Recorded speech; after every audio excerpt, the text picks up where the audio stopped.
En esta sesión vamos a hablar de movilidad internacional y género en América Latina y el subtítulo de esta sesión se llama Notas para una agenda de investigación. Yo la verdad agradezco muchísimo que me brinden la oportunidad de participar en este diálogo porque creo que es muy importante que están emergiendo cuestiones muy importantes sobre migración internacional y género en América Latina y que urge efectivamente una agenda de investigación. En primer lugar vamos a tener una presentación de Victoria Prieto. Ella es docente de la Universidad de la República en Montevideo, Uruguay, y acaba de terminar su tesis doctoral precisamente sobre en Barcelona, en el Centro de Estudios Demográficos de Barcelona, sobre tendencias netas de la migración en 18 países de América Latina entre 1950 y 2010 y sus determinantes. Entonces es lo que nos va a presentar hoy y estamos muy contentos, muy agradecidos de que Victoria vaya a compartir con nosotros los principales resultados de su investigación. Ya nos habló en un seminario anterior de las complejidades metodológicas y a continuación María Eugenia Zavala nos va a hablar sobre investigaciones recientes sobre migración y género en América Latina. María Eugenia es conocida por todos nosotros, demógrafa con una gran experiencia, sobre todo en temas de fecundidad, reproducción, y también con mucha experiencia en estos temas de migración y género, y nos va a poner al día en estos temas, en nuevas investigaciones que hay. Entonces, en primer lugar le pedimos a Victoria si nos puede presentar su investigación en unos 20-25 minutos y tienes la palabra. Muchas gracias a todos por venir y por la presentación. Mi tesis, en verdad, voy a poner la presentación en contexto de lo que fue la tesis. La pregunta de hoy era cuáles son las transformaciones de las últimas décadas, o sea, una mirada más retrospectiva a las transformaciones de las migraciones exteriores de la región. Pero la tesis en verdad se ocupa tanto de los aspectos retrospectivos, o sea, es una mirada histórica, como una mirada prospectiva. Incluye una sección de proyecciones de la migración para un caso específico, que es el caso de la migración de latinoamericanos a España. Entonces, como saben, es uno de los destinos más importantes, sobre todo a nivel de América del Sur, y es un destino que surgió en las últimas 2 décadas. Entonces, a nivel de... Si ponemos la tesis en un hilo histórico, las primeras partes se ocupan del periodo 1950-2010, y en ese sentido estudio tanto las tendencias de la evolución por país y a nivel agregado, y hago un estudio de macropanel para analizar los determinantes de largo plazo de la migración neta, para un periodo más reducido, que es 1970 al 2010, que es el periodo para el que obtuve información a nivel de otras variables que no son necesariamente la migración y que son las que me permiten ver cuáles son los determinantes de esos flujos. Luego, en los capítulos siguientes, que también son capítulos históricos, hacen un análisis más descriptivo de las características sociodemográficas de la migración neta. Trato de analizar perfiles a nivel de sexo y edad de las tasas de migración neta, que es algo que no se hace muy comúnmente porque la medida de migración neta es una magnitud agregada, que pocas veces se descompone por edades. Y a partir de la elaboración de tasas específicas por edades y sexos, tanto de corte como de periodo, hago una tipología que intenta darle como sexo y edad a esa tendencia general de la migración neta. En el día de hoy, de lo que me voy a ocupar es de estos capítulos, pero los otros dos, solo para modo de anécdota, se ocupan primero de esa descripción del caso de la migración de latinoamericanos a España, y el último de ellos es la proyección de población. Es una proyección normativa por componentes principales y juega con distintos escenarios, tanto de intensidad de la migración como de calendario de edades de la migración. Como sabrán, el fenómeno de la migración de latinoamericanos a España tiene un componente muy fuerte de reagrupación familiar o de diferencias entre sexos, y eso se tiene en cuenta en la proyección. Entonces, lo que vamos a ver hoy es estos primeros capítulos, la parte histórica de la tesis, intentando contestar a la pregunta de cuáles son las transformaciones del último siglo. Entonces, ¿qué sabemos de las migraciones exteriores de este periodo? Vamos a mirar las tendencias y los determinantes de largo plazo y los perfiles demográficos de la migración. En cuanto a la evolución y los determinantes, yo me hago tres preguntas en estos capítulos, la primera de ellas es cuál es el rol de la transición demográfica en las transformaciones de la migración exterior de América Latina en las últimas décadas. Algunos de ustedes ya vieron parte de esta presentación, de esta sección, pero les pido disculpas, pero me parece importante ponerlo otro en contexto de esto. Entonces, me interesa ver cuál es el rol de la transición demográfica en la evolución histórica de la migración. Es una pregunta que se ha hecho la demografía para otras regiones, pero muy pocas veces se ha hecho para América Latina. Sí se maneja la hipótesis de que hubo un efecto, en mucha de la literatura se maneja la hipótesis de que hubo un efecto del crecimiento demográfico sobre la migración. ¿Qué es esto? Que la explosión demográfica de la década del 70 y el 80 trae como resultado un incremento de las migraciones y se entiende la migración como una válvula de escape de esa llamada presión demográfica. Mi pregunta es, ¿eso es verdad? ¿Qué pasó para el caso latinoamericano? Y sobre todo, ¿eso es así si controlamos por otras fuerzas, por otros procesos y otras transformaciones que fueron contemporáneas a esa transición demográfica? Entonces, yo sospechaba, tenía la hipótesis que ese efecto del crecimiento natural no era directo, que había otros procesos que eran capaces de interactuar con ese proceso y que incluso eran capaces de inhibir ese efecto del crecimiento natural sobre la migración. Entonces, los objetivos en este caso fueron el de contrastar empíricamente el peso de esos factores económicos, demográficos, políticos a nivel agregado, que las aproximaciones teóricas ponderaban como determinantes de otro tipo de la evolución histórica de la migración.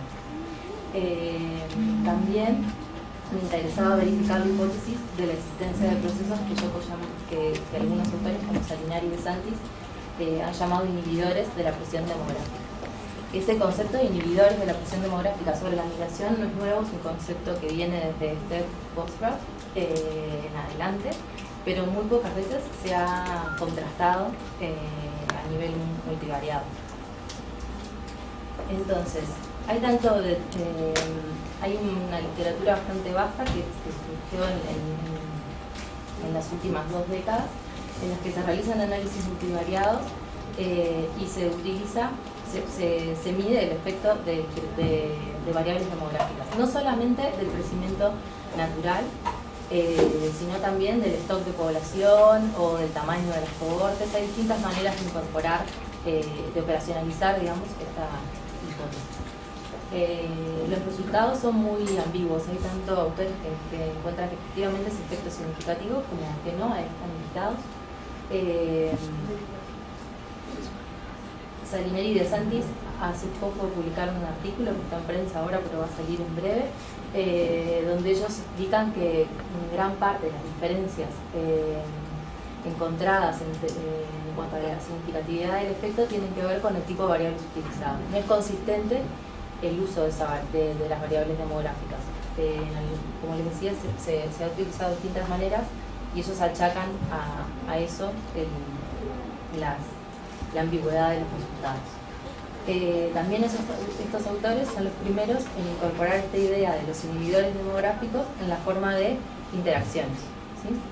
Y partiendo de ese trabajo de ellos, que en verdad tiene origen en el estudio del sistema migratorio del área euro-mediterránea,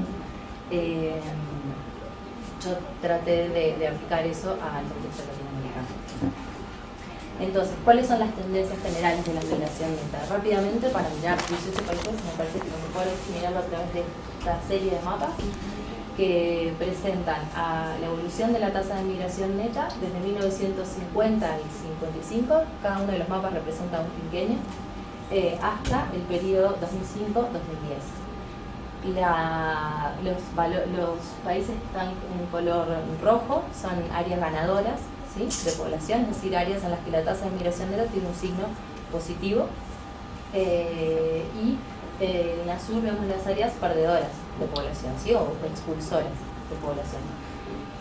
Lo que se aprecia a grandes rasgos es que a lo largo de la segunda mitad del siglo XX el continente va consolidando su posición de continente netamente emigratorio y abandona su estatus histórico de continente de inmigración, ¿sí? Hay distintos periodos en los que algunos países reducen de manera radical su tasa de migración neta. Un ejemplo que me muestra mucho es el Uruguay. Es un país muy chiquitito, pero cuando miramos a nivel de tasas y a nivel histórico, es el país que tuvo el valor más reducido de la tasa de migración neta en la década del 70 al 75, que como vamos a ver más adelante, que la migración por edades en esos años fue muy intensa y involucró a todas las cohortes y se pasó por encima a ese calendario estándar que conocemos de la migración neta. Ese es un ejemplo, pero vamos a seguir yendo país por país a lo largo de la presentación. Entonces, la hipótesis es que el crecimiento natural tiene un efecto sobre la migración neta, pero que la única forma posible de ver ese efecto es partiendo del supuesto de que ese efecto se va a ver con un retardo de unos 20-25 años, ¿sí? O sea, una vez que las cohortes nacidas en momentos de alto crecimiento demográfico cumplen las edades suficientes para migrar, o alcanzan las edades típicas en la migración. Ahora, si existe un efecto si hay, digamos, si esa intensidad del crecimiento natural propia de las etapas intermedias de la tasa de la transición demográfica coincide con la ocurrencia de otros procesos, como pueden ser la urbanización, la industrialización, el crecimiento de la productividad, es posible que esas otras fuerzas sean capaces de inhibir ese efecto del crecimiento natural, ¿sí? Entonces, de manera gráfica, estas deben ser las hipótesis de partida. Un ejemplo de uno de los procesos que fue contemporáneo a la transición demográfica es el proceso de urbanización, ¿sí? Proceso que también involucra migración, pero de tipo interno, de campo hacia la ciudad o de áreas rurales hacia la ciudad. Y como vemos, si la transición demográfica en la región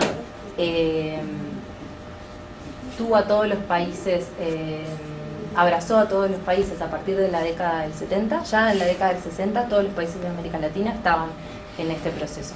A partir de la década del 70 todos los países de manera muy acelerada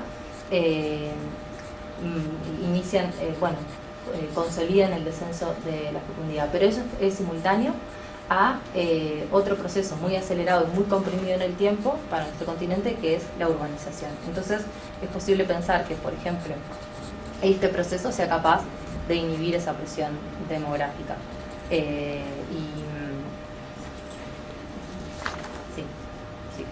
Bien, en cuanto a los métodos, para realizar este trabajo lo que hice fue usar un análisis de macropanel o micropanel, depende, hay quien llama macro y quien llama micro, con efectos fijos, y utilicé interceptos para cada país. Utilicé, por supuesto, un retardo para analizar el crecimiento natural. Incorporé un término de autocorrelación y los errores estándar son robustos a la heterocedasticidad. La variable dependiente es el logaritmo de la tasa de migración neta, una proporción de 1. Y las independientes son la tasa de crecimiento natural de los 20-25 años anteriores, el PBI per cápita, la democracia, que es un indicador de calidad de la democracia, es una variable que viene del Freedom House Index, es un índice. Luego, el promedio de años de estudio de la población de cada uno de los países en estudio, el porcentaje de población urbana, la tasa de crecimiento del PBI per cápita y el porcentaje del PBI que corresponde a la industria como un proxy de industrialización. Y luego testé mis hipótesis sobre la existencia de estos inhibidores demográficos que en el caso de América Latina creí que podían ser el proceso de industrialización, la urbanización y un incremento de la productividad medido a través de la tasa de crecimiento del PBI per cápita. Las unidades de análisis son los países y mi variable de tiempo son los quinquenios que quedan comprendidos entre 1970 y el 2010. Los países en estudio en este caso no son 18, son 16, porque no es fácil para todos estos países conseguir series temporales de estas variables independientes. En verdad, a mí me hubiera gustado medir el efecto de otras variables que la literatura considera que son muy importantes, pero no es sencillo eso, reconstruir, tener información a nivel de serie temporal para tantos países de la región. Las variables demográficas sí nos permiten hacer un análisis incluso de periodos mayores a este, porque Naciones Unidas ha hecho un trabajo muy prolijo en cuanto a la sistematización de esas series, pero las variables económicas o las de la calidad de la democracia o la estructura del PBI son de difícil acceso. Los resultados del modelo, que son varios, bueno, muestran en primer lugar que la tasa de crecimiento natural tiene un efecto significativo en todos los modelos. En los modelos 1 y 3 este efecto es el efecto directo, no se incorporan interacciones, y en los modelos 2 y 4 sí que se incorporan interacciones. Y en ese caso, ese efecto del crecimiento natural solo es significativo cuando tenemos en cuenta la ocurrencia de otros procesos como el de la urbanización, es decir, en el modelo en el que incorporamos una interacción entre ese crecimiento natural y el porcentaje de población urbana. En cuanto al PBI per cápita, por supuesto es una variable significativa y por supuesto tiene un signo positivo, es decir, a mayor crecimiento, a mayor ingreso de un país, menor emigración o mayor capacidad de atracción de ese país. La democracia también tiene un efecto positivo. Sí. Y me interesa que nos detengamos en estas dos variables, en el PBI per cápita y el promedio de años de estudio. Muchas veces en los modelos de este tipo se incorporan las variables en vez de utilizar estas dos variables por separado, que son dos dimensiones clave de la idea de desarrollo, se utiliza el índice de desarrollo humano, por ejemplo. Y eso nos permite ver que tienen sentidos diferentes, que los efectos van en sentidos distintos, y que precisamente el efecto de la expansión educativa es muy significativo y es un efecto que tiene un signo de tipo negativo, es decir, que a mayor expansión, o sea, a mayor promedio de estudio de una población, menor migración neta, es decir, podríamos llegar a decir que hay mayor propensión emigratoria. Y eso a algunos les puede sorprender, pero hay muchos autores que señalan precisamente eso, que la relación entre desarrollo y migración está muy lejos de ser una relación lineal, es una relación de tipo de U invertida, ¿no? En la que en etapas iniciales sí se produce una relación directa, pero el efecto de digamos, la educación solo es capaz de inhibir la presión emigratoria a niveles muy avanzados. En niveles intermedios, el desarrollo y la expansión educativa lo que hacen es generalizar las expectativas, globalizar esas expectativas y aspiraciones de la población y promover la migración. La industrialización no tuvo un efecto significativo, lo cual no es muy sorprendente porque el proceso de industrialización de la región en muchos de los países en estudio fue truncado y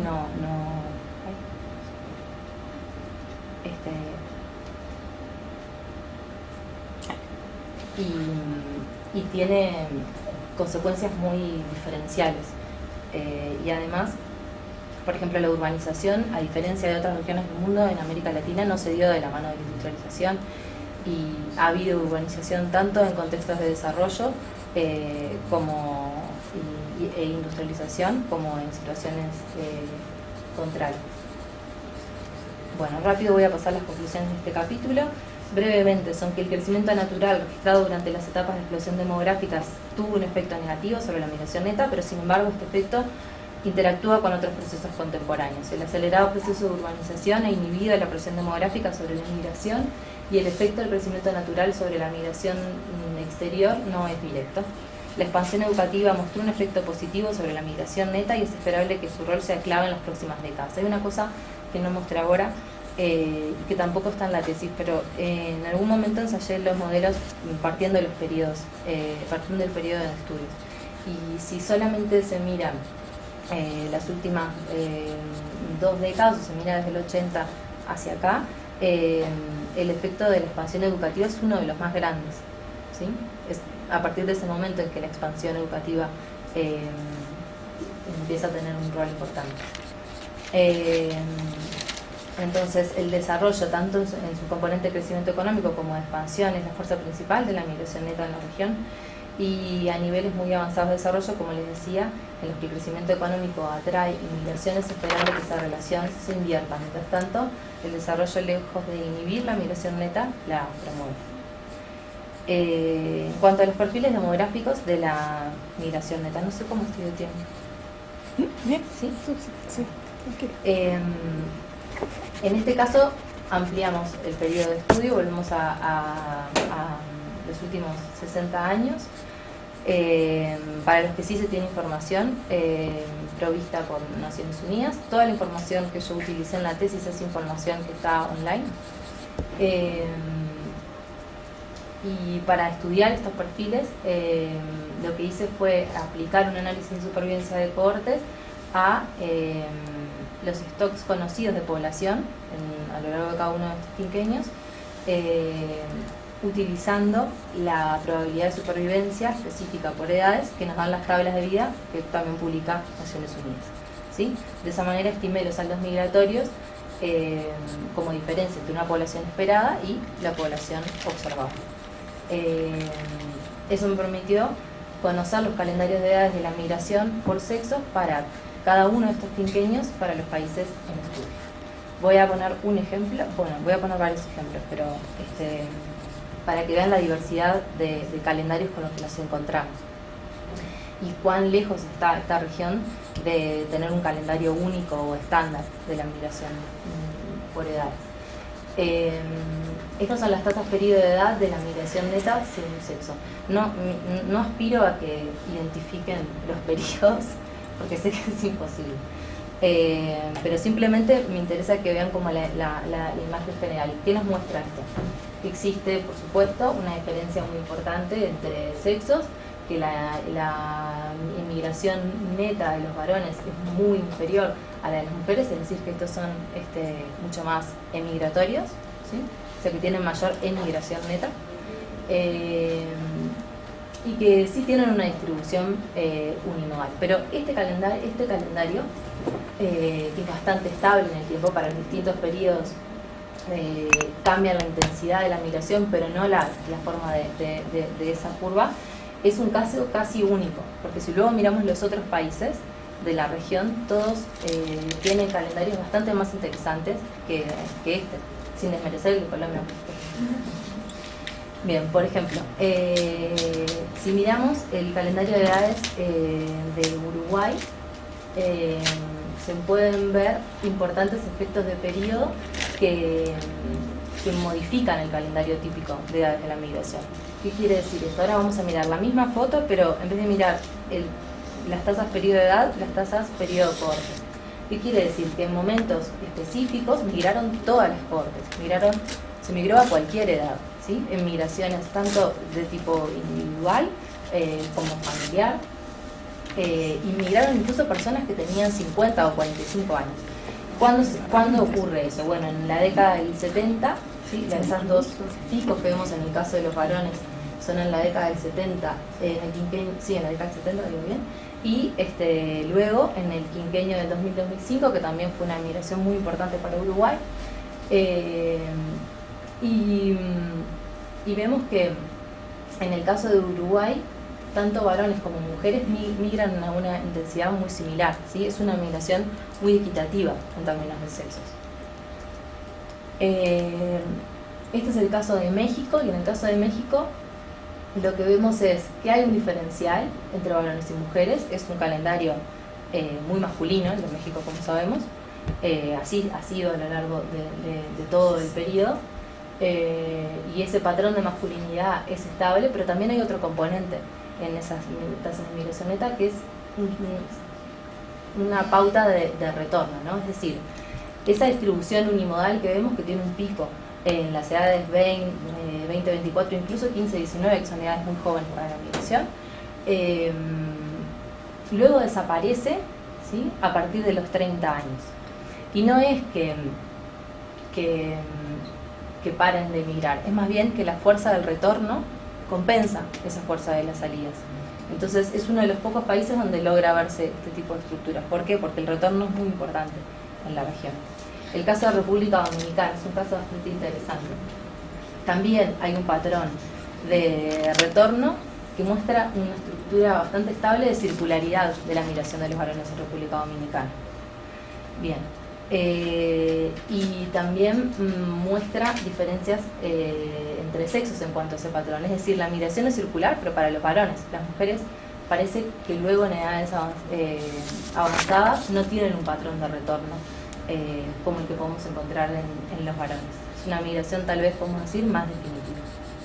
Todas estas observaciones deben de ponerse entre paréntesis y hacerse con mucha cautela, porque lo que miramos es una magnitud que refleja una diferencia entre dos flujos que también arrastra un error, ¿sí?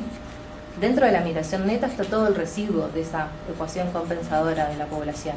Entonces, se pueden hacer estas interpretaciones y uno puede mirar este tipo de cosas cuando conoce la historia de los países y cuando las interpreta con mucha prudencia. Pero claro, mirar esto, o utilizar la migración neta para medir un fenómeno que está ocurriendo en este momento, por ejemplo, es algo no tan sensato, ¿sí? Por eso me parece importante matizar lo que se ve, pero no desmerecer el valor que tienen los saldos migratorios cuando se los mira de esta manera, porque son una herramienta para la demografía histórica bastante importante.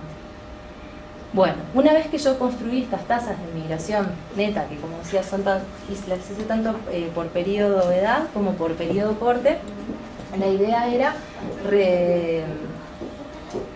observar algunas tendencias generales, ¿no?, que me permitieran hablar de 18 países, pero no yendo uno por uno. Bueno, entonces se presenta lo que en estadística se llama un problema de dimensionalidad, que es cómo lidiar con dos sexos, 10 grupos de edades, 18 países y 12 periodos. Perdón. Sí. Bueno. El objetivo era elaborar una tipología que me permitiera visualizar trayectorias de feminización, masculinización o envejecimiento, es decir, ver estos perfiles pero en una perspectiva longitudinal, una perspectiva de cambio histórico. Y de reconocer de esa manera cuál era la evolución de la movilidad internacional de la región. Para eso, para estos países en estudio, lo que hice es un análisis de componentes principales y reduje estas variables que para mí eran las edades sexo para cada una de las unidades, que eran los países y periodos. Obtuve 3 componentes principales que resumían bastante bien la varianza, y lo que indicaba, lamentablemente no se ve muy bien el gris, pero los 3 primeros grupos en el primer componente lo que tenemos es las variables que más cargan en ese componente son las variables relativas a las edades jóvenes, es decir, el grupo 15-19, 20-24, 25-29 de los varones. Y lo mismo para las mujeres, solo que es un poco, incluye otro grupo de edades porque las mujeres tienen un patrón un poco más tardío de la migración neta. En el segundo componente lo que vemos es a los grupos de edades mayores de 30 años donde de los varones, y ello refleja una variable, ¿no?, en la que se resume un tipo de movilidad, que es la de edades adultas y avanzadas de los varones. Y el tercer componente hace lo mismo, pero para el caso de las mujeres. Entonces, con estas tres variables, o sea, o con estos tres tipos de perfil de la migración neta, lo que vamos a hacer es proyectar esas observaciones, que son países, periodo, en un plano factorial, ¿sí? Plano factorial que queda definido por cada uno de esos componentes. Entonces, una vez que tenemos esto, las observaciones proyectadas en ese plano, a través de un análisis de clúster, tratamos de identificar grupos, ¿sí?, que nos permitan hablar luego de una tipología de la migración neta. Me quedan un minuto. Voy a ir muy rápido, perdón. Entonces, hay al menos 4 grandes grupos o 4 grandes perfiles históricos de la migración neta en la región. Un perfil de inmigración y equidad de sexos. Si voy para atrás, los países que están dentro de eso y los periodos que están dentro de eso, un ejemplo es la Argentina de 1950 al 75 y del 80 al 95, es decir, Argentina prácticamente siempre, salvo por los periodos donde hubo emigración, cuando ha sido una tierra de inmigración lo ha sido para ambos sexos por igual, ¿sí? O Venezuela, por ejemplo, que tiene un patrón muy estable de perfil demográfico, y a pesar de que ha cambiado la intensidad de la migración, como vamos a ver ahora, nunca cambió ese perfil de inmigración que atrae a ambos sexos. Luego tenemos otros países y otros periodos que se inscriben dentro de un patrón de migración neta, pero con predominio masculino. Otros países en los que hay un componente de migración de idas y vueltas, y en esos casos los que tienen más representación son los varones, y un componente de emigración femenina, que me importa que vean que es un componente muy reciente, ¿sí? O sea, si existe feminización en la región, es cosa de las últimas décadas, no es una cosa que sea un rasgo que sea visible a nivel histórico. Entonces, ¿cuál era el objetivo de hacer esto? Ponerles sexo y edad a esa evolución de la tasa de migración neta. En este gráfico lo que vemos es la tasa general de migración neta, que está publicada en Naciones Unidas, pero a esa tasa se le asignan unos atributos demográficos que corresponden a esta tipología, ¿sí? Y entonces, es difícil interpretar esto, lo vamos a hacer de manera muy general. Pero en el caso de México, por ejemplo, vemos ese patrón de idas y vueltas, esa variación de la tasa de migración neta que sube y baja en los distintos periodos, y que va acompañada de cierta estabilidad de la masculinidad de ese flujo. Luego vemos el caso de equidad e inmigración de Venezuela, y luego vemos algunos casos como el de la feminización reciente de Perú, que es propia de procesos de emigración neta. El caso de Uruguay o Argentina son casos en los que podemos ver equidad y emigración neta. Y luego hay otra cosa que destaca al observar estos gráficos, que es que los cambios de intensidad y de signos de la migración neta han ido acompañados de un cambio de perfil sociodemográfico de la migración. Como conclusiones, resaltar que el marcado desequilibrio histórico en favor del sexo masculino en la migración neta es el rasgo más potente o más presente de los últimos 60 años, que los desequilibrios entre sexos son más visibles para periodos y países de migración neta, que la feminización es un proceso reciente, y que el patrón de idas y vueltas con predominio masculino es un patrón muy vigente en los países de Centroamérica y el Caribe, y que cuando un país cambia su estatus migratorio en términos del signo o de la intensidad, también se modifica el perfil demográfico de esa migración. Gracias. Muchas gracias.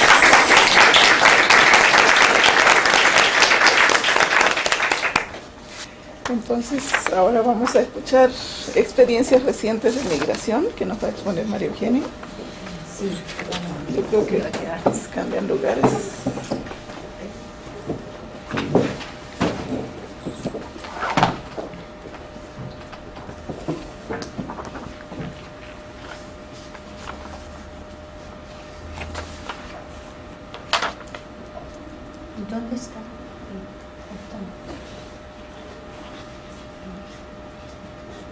No está en el escritorio.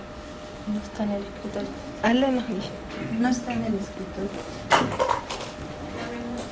La memoria, si no. Ok.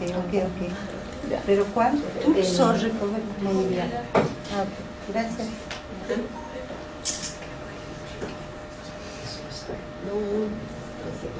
Bueno, les voy a hacer una presentación muy diferente porque está basada en estudios de caso y de muchos estudios de caso. En realidad tengo un material que se discutió en el Congreso de Americanistas de Viena del año pasado y que se va a editar como libro y ya está entregado el libro, porque me preguntan cuándo va a salir. Y son como 14 estudios de caso y yo he hecho una reflexión teórica, metodológica a partir de esos estudios sobre esta agenda de investigación que es relativamente nueva pero sumamente abundante. Cada vez hay más publicaciones y trabajos, que es la relación entre sistemas de género y migraciones. Me estoy limitando a América Latina como países de recepción o de expulsión, pero también a España, por ejemplo, como país de destino.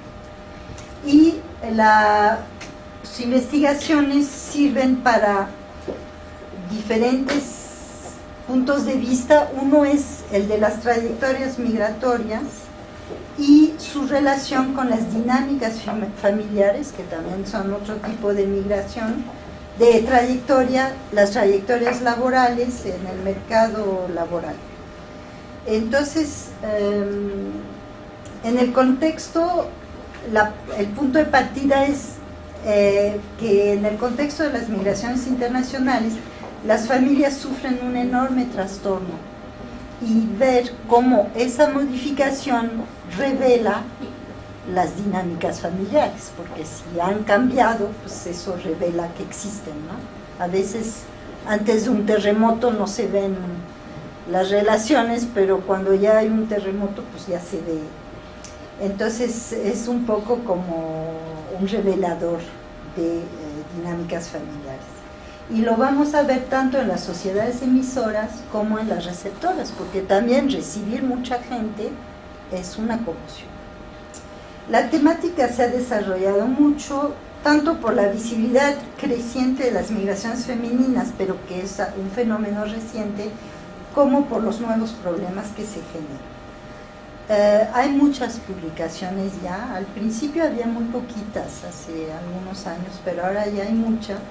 Y muchos autores piensan que las migraciones transforman a los sistemas de género en varios puntos focales, como las relaciones familiares y económicas. Entonces, otra reflexión es que las relaciones entre las migraciones y la participación laboral son muy estudiadas para los hombres, pero no tanto la triada, es decir, migraciones, condiciones familiares e inserción laboral, y eso es válido tanto para los hombres como para las mujeres, porque hay pocos estudios sobre transformaciones familiares en el contexto de migración para los hombres. Es decir, se hace como el caminito, hay migraciones femeninas, pues hay que ver la familia, y después tal vez el mercado laboral, pero cuando son hombres se va directo de migración al mercado laboral sin pasar por las transformaciones familiares y de los cuales ellos son parte. Voy a desarrollar dos preguntas. La primera muy rápido, que es el tema de la feminización de las migraciones, y lo otro que me voy a detener más, las características de las migraciones femeninas en relación al género y a las familias. La pregunta es, ¿aumenta la proporción y el volumen de migraciones femeninas? Y eso se puede ver a nivel de stock o a nivel de flujos. Pero también el concepto feminización se ha definido como el conjunto de impactos causados con la entrada efectiva de las mujeres en los flujos migratorios particulares. Usando el stock a partir de la gran base de Naciones Unidas, se ve que a nivel, esto es sumamente agregado, hay países que, bueno, los stocks en Europa y en Asia son mucho más grandes que en África y América Latina, y la curva roja son las proporciones de mujeres, y hay hay dos continentes con más del 50% de mujeres, que es América Latina justo 50% y Europa 52%. Entonces, en África y en Asia, que hay muchos flujos en Asia, por supuesto, pues el porcentaje es apenas es 44 y 43 para África. Todavía no hay un predominio, pero sí se ve que hay muchas mujeres. A nivel mundial hubo un alto y baja. En 1990 había 49.1 mujeres en las migraciones en el stock, ¿no? En el 2000 llegó a 49.4 y en el 2010 bajó otra vez a 49. Entonces no se puede decir que las migraciones femeninas son las más importantes, que predominan, no, pero sí están tomando su lugar. A partir de las relaciones de género y transformaciones familiares, hay muchos autores, y yo me sumo a ellos, que estamos pensando que no se pueden entender ni las migraciones, ni los movimientos, ni las causas y las consecuencias sin partir de una perspectiva de género. Este es el tipo de preguntas: motivos, modalidades y consecuencias de las migraciones femeninas, transformaciones de las relaciones familiares, trayectorias laborales, relaciones de género como las de poder, roles, autonomía, poder de decisión. Todo eso da como una luz diferente al estudio de las migraciones, tanto para los hombres como para las mujeres, no hay que olvidarlo. De las transformaciones principales de género, con todo ese corpus empírico que he analizado, hay varias temáticas. Una muy notable es la de mercados matrimoniales internacionales. Cuando llegan muchas mujeres, como es el ejemplo de las latinoamericanas en España o de las brasileñas en Guayana Francesa, se modifican mucho los mercados matrimoniales locales. Y en estos dos casos hay una preferencia marcada de los hombres nativos por casarse con las inmigrantes. Y se casan. ¿Por qué? Porque el casarse le da papel a la mujer inmigrante. Digo, no se unen, se casan. Hay dos tipos de explicaciones. A partir del mercado matrimonial, que se modifica porque las mujeres nativas tienen otro tipo de expectativas, hay todo un análisis, o de orden sentimental, que son dóciles, cariñosas, que son bonitas, etc. Incluso los autores muy demógrafos del mercado matrimonial combinan las dos, también las de orden sentimental. Y esto se aplica, por ejemplo, en España, no solo a las latinoamericanas, pero también a las mujeres de países del este, como rusas, Ucrania, sí. El otro tema es la equidad y el empoderamiento, que es clave en los estudios de género, pero no es el único. Entonces, la pregunta es, ¿hay modificaciones en las relaciones de poder y de dominación entre hombres y mujeres a lo largo de las trayectorias migratorias? Entonces, hay muchos resultados que apuntan que las mujeres sí ganan autonomía, entran al mercado laboral, y los hombres también pueden redefinir su masculinidad. Me equivoqué, las ventajas de ella era antes, y hay un problema de ortografía, que cuando se casan adquieren la nacionalidad y hacen un ascenso social. pero esta frase iba en la diapositiva anterior, perdón. Entonces, están estos dos temas, la autonomía de las mujeres cuando migran y la masculinidad de los hombres. Hay un trabajo muy bonito de Ana Perroda sobre el caso de los otomís de la Ciudad de México que migran a los Estados Unidos. Ella es una antropóloga y estudió unos barrios donde hay muchos migrantes otomís, que por supuesto se agrupan en las viviendas, etc. Y entonces ella observa que cuando vienen del campo hacia la ciudad, las mujeres se vuelven exitosas en el comercio, ganan dinero, les va muy bien, porque hay como un sector en que ellas pueden vender bastante bien artesanía y chucherías en la Ciudad de México. Y ellos no están preparados para eso. Entonces, como que los hombres se sienten mal, porque ya no son los proveedores del hogar. Las mujeres ganan mucho más que ellos. Ellos pueden trabajar en la construcción, pero de manera irregular y con bajos.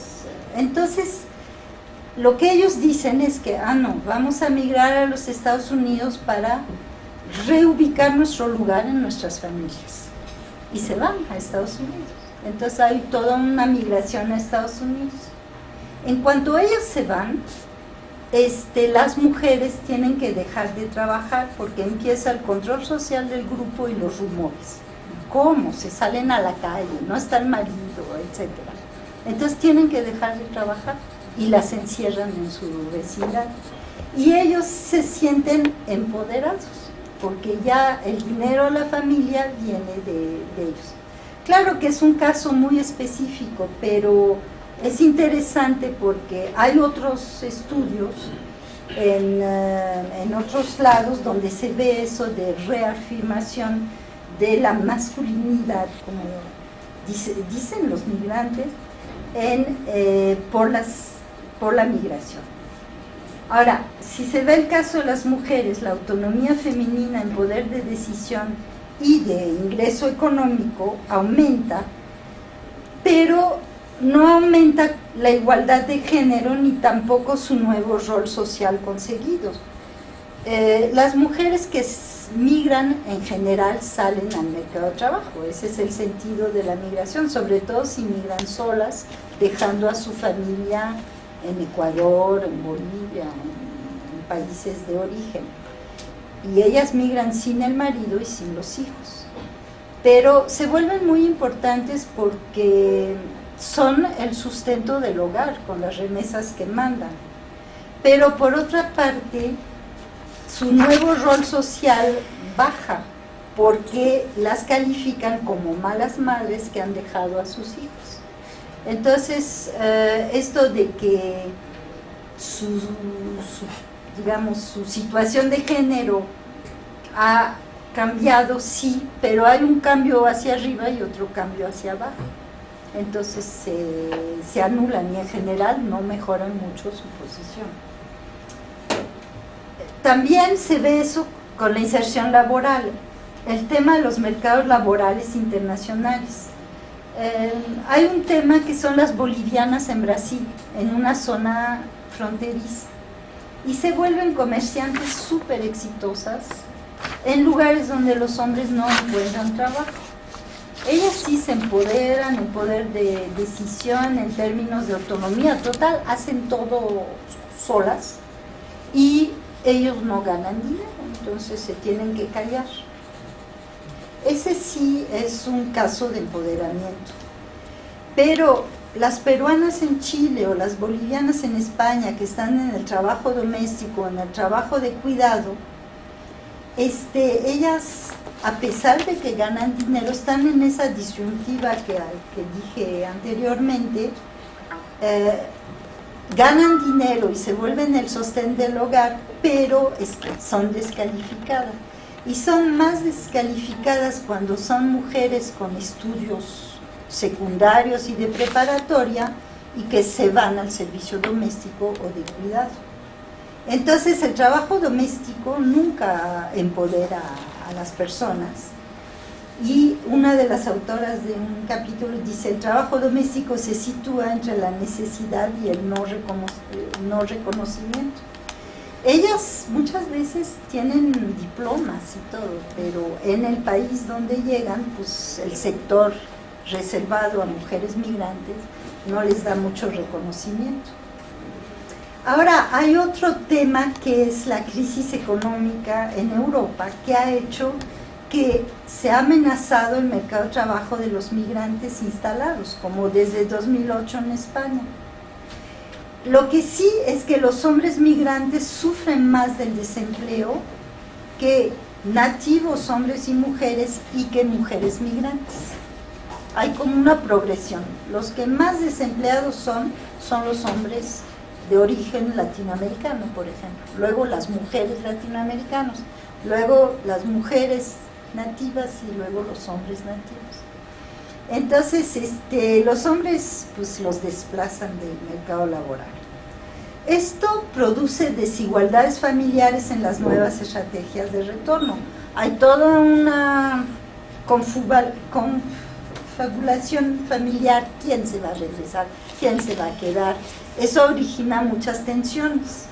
En general, los que se regresan primero son los hijos, luego los hombres y se quedan las mujeres. Entonces ellas se quedan como líderes de todos los proyectos productivos y reproductivos, pero siguen siendo el blanco de la estigmatización y del desprestigio familiar y social, tanto en el origen y el destino, y entonces las culpan de la desagrupación familiar, cuando en general es un problema de mercado laboral.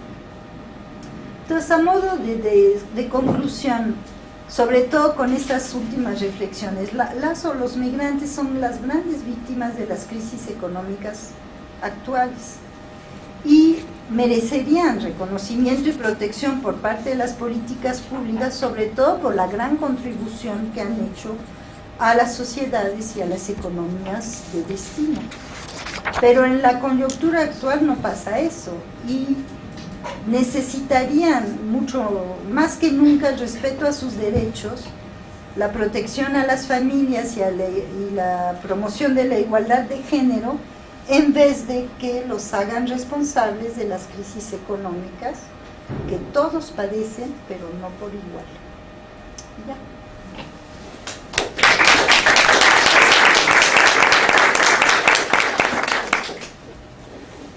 Muchas gracias por respetar el tiempo. Ahora tenemos dos comentaristas de lujo.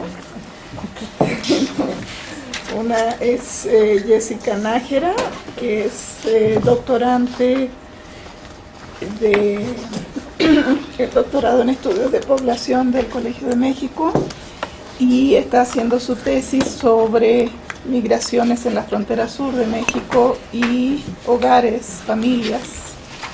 Y también participa en una investigación que pretende justamente definir una agenda sobre migración y género en América Latina, ¿no? Entonces, Jessica, por favor.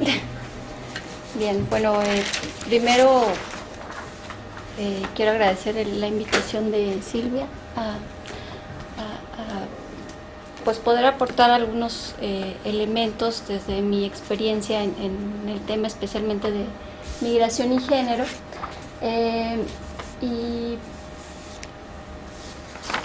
bueno, en realidad no tuvimos los documentos antes, entonces mis anotaciones fueron hechas en este momento, y para comentar un poco a Victoria, yo bueno, nos había hecho una presentación previa en un seminario interno que tenemos, y ahí ya le habíamos planteado algunas cuestiones, pero esta presentación fue más interesante en el sentido de que nos da un panorama mucho más amplio de América Latina y cómo es la migración internacional. Yo en realidad digo, más que comentar cosas muy particulares, tengo algunas preguntas, y por otro lado una consideración que me fue saltando durante toda la presentación, y es hace poco más de un mes estuvimos en un congreso en Brasil, donde parte de las discusiones en la mesa era cómo América Latina es tan desigual, tanto entre países como en regiones, como dentro de cada país, ¿no? Y entonces me parece que el trabajo de Victoria realmente logra captar mucho de esto, ¿no? Y lo primero que se me fue ocurriendo durante la presentación es, yo alcanzaba a mirar que hay regiones en América Latina que por sí mismas podrían estudiarse en conjunto, ¿no? Como es el caso de Centroamérica, ¿no? Entonces, al final, en la última diapositiva donde pones Guatemala, El Salvador, Honduras, no sé, todos los países de Centroamérica, y que todos tenían como una misma tendencia y un mismo calendario en estas diferencias por edad y sexo, creo que ahí es cuando se muestra de mejor forma que hay regiones que bien podrían entenderse como región, ¿no? Y separado, digamos, de otras regiones de América Latina, ¿no? Como podría ser el sur o el norte en nuestro caso. Entonces, digamos que con esta idea me parece que la pregunta más que todo es ¿cuál es tu perspectiva como para ir en esta línea, ¿no? En empezar a pensar en mercados regionales, en situaciones de migración regional, ¿no? Que no sea especialmente como una característica de América Latina, que tú también evidencias que no hay una unión, ¿no? Digamos, como continente. Y esto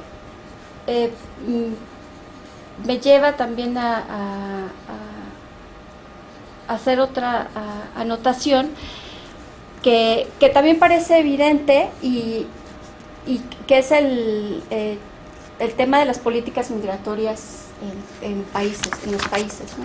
Cómo, o sea, en tus modelos no aparece una variable, digamos, que haga referencia a esto, pero me parece que en el contexto de cada uno de estos países tienen políticas migratorias tanto para recibir a migrantes como a decir, bueno, hay limitantes para que determinadas poblaciones entren, ¿no? Y creo que esto sí regula mucho los patrones, tanto interregionales como entre regiones, ¿no? Entonces, aunque no está metido en tu modelo, ¿cómo haces tu uso de esta temática, ¿no? Por ejemplo, pensando, aunque ahora nos presentó el caso de España, no lo había presentado en una sesión anterior, y ahí lo que nos mostraba era como en los últimos años población de América Latina ha ido mucho a España, ¿no? Pero tiene mucho que ver con las políticas de recepción de España, ¿no? Entonces es obvio que va a haber muchas mujeres, ¿no? Es obvio que va a haber mucha recepción, pero está enmarcada en este gran marco de regulación migratoria, ¿no? Entonces, ejemplos como ese, digamos, por lo que me lleva a preguntarte cómo integrar este elemento en tu trabajo, ¿no? Bien, pues ya creo que Silvia completará otro cachito de esto, ¿no?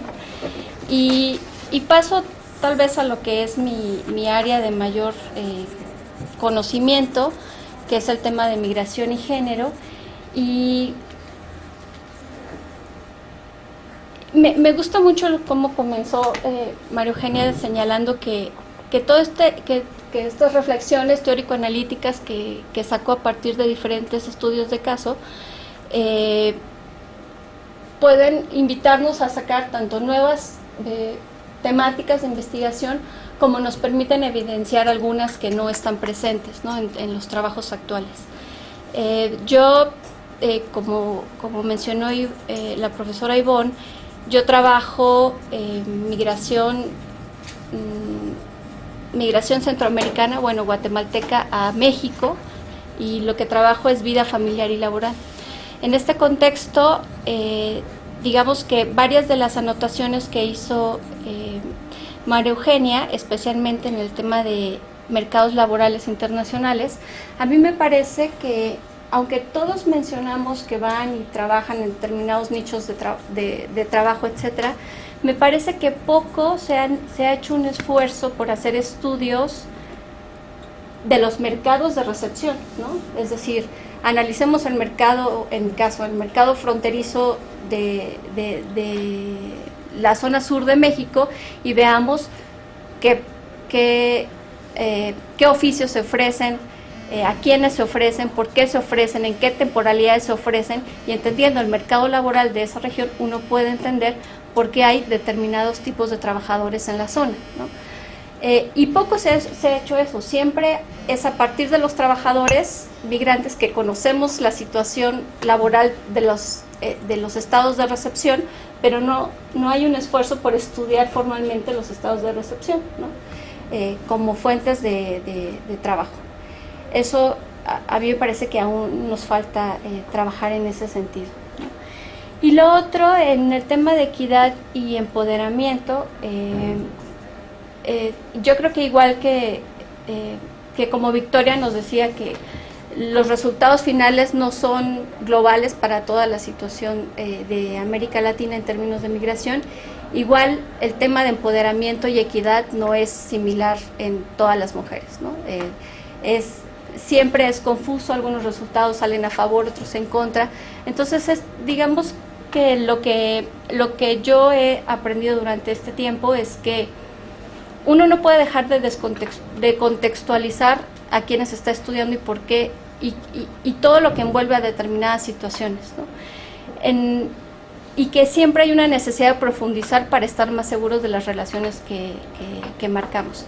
Por ejemplo, en términos de relación y poder, como nos mostraba María Eugenia, bueno, hay formas de control, etcétera, pero hablamos formas de control generalmente como de que los hombres controlan a las mujeres, ¿no? Pero hay formas de control paternofiliales, hay formas de control y que son diferenciales si son hijos y son hijas, hay formas de control entre las parejas, ¿no? La mujer que controla al hombre que migra, el hombre que migra que controla a la mujer que migra, y o sea, hay matices que nos permiten enriquecer y conocer mucho más a fondo las situaciones de migración que no son, que uno siempre tiende generalmente a homogenizar, ¿no? Y estos estudios de caso solo creo que lo que nos permiten a resaltar cosas mucho más profundas de la vida cotidiana y de la propia experiencia de los trabajadores migrantes que no se obtienen de manera global ni generalizadora, ¿no? Una cosa que también me parece que, como bien lo señaló María Eugenia, es el tema de la masculinidad, ¿no? A mí me parece que una de las formas más enriquecedoras de estudiar la migración desde una perspectiva de género es usar un planteamiento relacional, ¿no? Es decir, las mujeres no migran solas ni están fuera de un contexto, ni los hombres hacen eso, ¿no? Y entonces uno puede entender que si ellas migran o se movilizan a trabajar en otro espacio, necesita resolver muchas otras actividades en su vida cotidiana para poder hacer estas modalidades, ¿no? De trabajo. De la misma manera, a mí me parece que es necesario hacerlo con los varones, ¿no? Uno no regresa a hacer este esfuerzo con los varones de decir, bueno, si ellos migran, ¿a quiénes afectan? ¿Quiénes tienen que hacer los trabajos domésticos? ¿Quiénes hacen los de cuidado? ¿Cómo tiene que negociar cada cuando regresa a la casa, etcétera? Digamos que la vida familiar, como se encontró en los estudios de caso, siempre se ha adjudicado a la figura femenina y no a la masculina, y me parece que tenemos que regresar a esto, ¿no? Yo en lo particular en mi investigación sí he encontrado muchos relatos entre trabajadores varones, especialmente jefes de hogar, donde explícitamente relatan el poder la carga que a ellos les genera ser los proveedores únicos de sus hogares, ¿no? Y que no pueden dejar de moverse a otros espacios donde hay trabajo, ¿no? Y que eso les genera realmente una angustia, ¿no? Les genera dolor, les genera pérdida, ¿no? Entonces son situaciones que poco las hacemos evidentes, ¿no? Y esto me lleva a una última nota, que es el tema de los sentimientos, que se ha estudiado más desde la sociología de las emociones, ¿no? Cómo rescatar y que se ha venido investigando solo en los últimos años, pero es más relacionado con las mujeres, ¿no? Los sentimientos de ausencia, de pérdida, de falta, ¿no? de tristeza, pero que también los viven los varones y no los hacemos evidentes, ¿no? Entonces me parece que el tema de las emociones también viene a enriquecer todo este complejo panorama de la migración que a veces a niveles macro pareciera que es homogenizador, pero cuando lo miramos en casos particulares y a niveles más de individuo y de familia, uno encuentra una gran diversidad, ¿no? Y donde a veces las tipologías nos llevan también a homogenizar y no a particularizar las miles de vivencias que hay entre diferentes situaciones y en diferentes países, en contextos y en situaciones dentro de la familia, ¿no? Y ya, yo con eso. Muchas gracias, Jessica.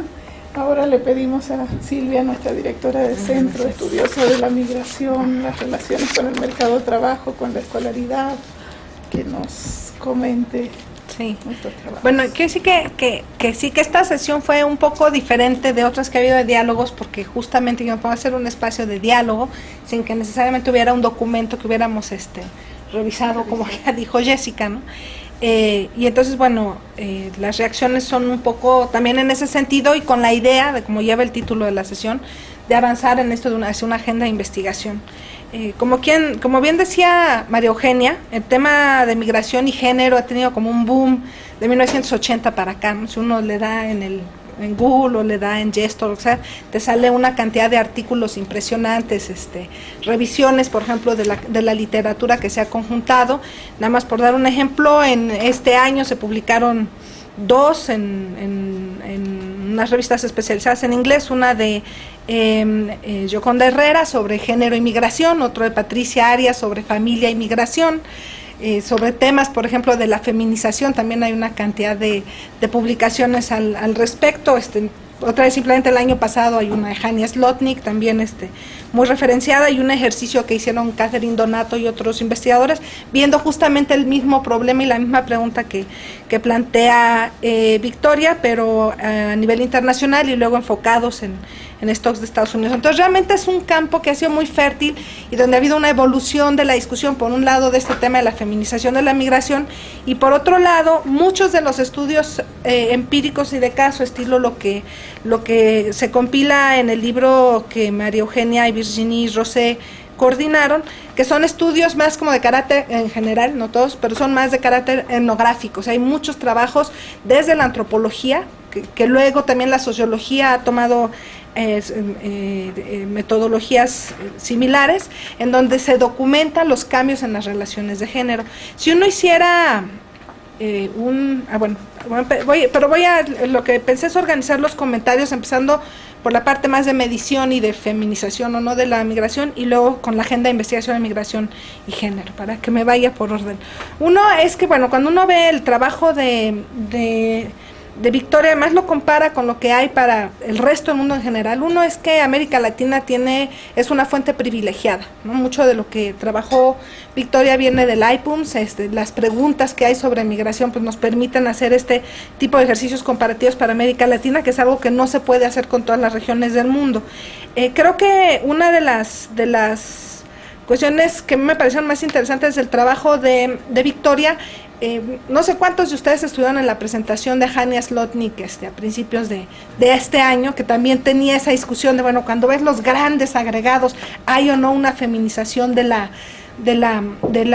migración o no? Y creo que el trabajo de Victoria, como decía Jessica, por un lado nos muestra la heterogeneidad, la diversidad, pero además nos muestra también que en un mismo país tienes todos estos procesos de cambio, y creo que ahí hay una cosa que yo quisiera resaltar, que es el potencial explicativo de la metodología que está utilizando Victoria, ¿no? Al combinar este efecto corte y este efecto periodo que en demografía utilizamos mucho y que aquí queda muy bien plasmado cuando ves los cambios en los perfiles etarios y los cambios en la composición también, bueno, en el peso de las tasas de migración por sexo, y que obviamente en la presentación no lo puedo hacer, pero en su tesis sí lo hace, que ella relaciona más con hechos como está pasando, ¿no? De repente habla como, por ejemplo, cómo los cambios en los procesos políticos en los países, las entradas y salidas de regímenes autoritarios a democracias en el Cono Sur, influyen no solamente en términos del volumen de los flujos, sino también en el perfil etario, ¿no? Y obviamente también en el perfil por sexo.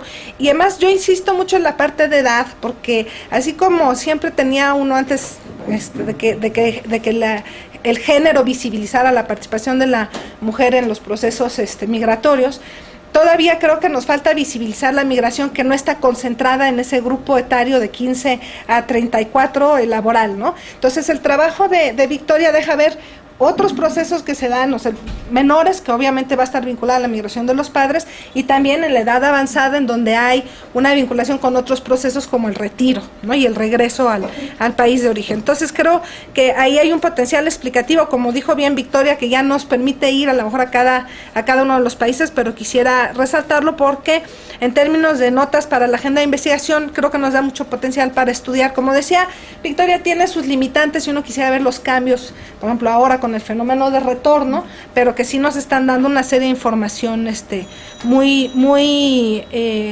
útil, y además que nos permite incorporar también esta parte de curso de vida en los procesos de migración, ¿no? O sea, vincular la migración con las trayectorias en la vida de los individuos, ¿no? Y eso obviamente nos daría más elementos, pensando en notas para una agenda de investigación, para vincular el tema de la migración con el tema de dinámica familiar, en donde tenemos un reto, porque ya tenemos, o sea, ya está más o menos bastante explorado que sí, que efectivamente la migración modifica la dinámica familiar en el origen y en el destino, ¿no? Ahora, nuestra unidad de análisis sigue siendo siempre en migrante y a nivel individual. Entonces, bueno, ahí hay un reto metodológico que obviamente las fuentes de datos como Naciones Unidas o como el trabajo que hizo Victoria no nos permite saltar, pero bueno, que tenemos yo creo que empezar a discutir. Entonces, cómo te mueves al hogar, sobre todo si estamos diciendo que son decisiones a nivel del hogar, y como para poder ver esa movilidad vinculada entre los diferentes miembros del hogar. Lo segundo es este tema o esta pregunta sobre la feminización de la migración, que es una pregunta que uno encuentra pues desde los 80, ¿no? Entonces, efectivamente hay un proceso de visibilizar a la mujer en la